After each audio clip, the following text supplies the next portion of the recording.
കാത്തിരിപ്പിനൊടുവിൽ ഇപ്പോൾ സർക്കിട്ട് എന്ന ചിത്രത്തിന്റെ ഒഫീഷ്യൽ OTT റിലീസ് തീയതിയാണ് ഇപ്പോൾ ആരാധകർക്ക് മുന്നിൽ പുറത്തുവന്നിരിക്കുന്നത്.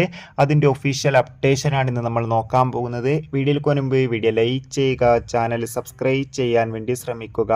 ആസിഫ് അലി നായകനെത്തിയ ചിത്രമായിരുന്നു സർക്കിട്ട്. ചിത്രത്തിന് മികച്ച അഭിപ്രായം തന്നെ സ്വന്തമാക്കാൻ വേണ്ടി സാധിച്ചിട്ടുണ്ടായിരുന്നു. അതുകൊണ്ട് തന്നെ ഏവരുമേറെ ആകാംക്ഷയോടെ ചിത്രത്തിന്റെ OTT റിലീസിനായി കാത്തിരിക്കുകയായിരുന്നു. ഫൈനലി ചിത്രത്തിന്റെ OTT അവകാശങ്ങളൊക്കെ വിറ്റുപോയിരിക്കുകയാണ്. സർക്കിട്ട് എന്ന ചിത്രത്തിന്റെ OTT അവകാശങ്ങളൊക്കെ മനോരമാക്സ് എന്ന OTT പ്ലാറ്റ്ഫോം സ്വന്തമാക്കിയെന്ന് കൺഫേം ആക്കിയിട്ടുണ്ട്. ഏവരുമേറെ ആകാംക്ഷയോടെ തന്നെയായിരുന്നു സർക്കിട്ട് എന്ന ചിത്രത്തിന്റെ OTT റിലീസിനായി കാത്തിരിക്കുന്നുണ്ടായിരുന്നത്.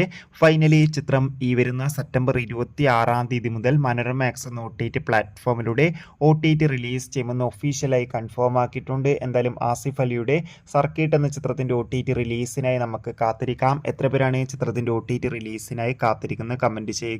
കൂടുതൽ സിനിമാ വാർത്തകൾ നിങ്ങളിലേക്ക് കിട്ടാൻ വേണ്ടി നമ്മുടെ ചാനൽ സബ്സ്ക്രൈബ് ചെയ്യുക.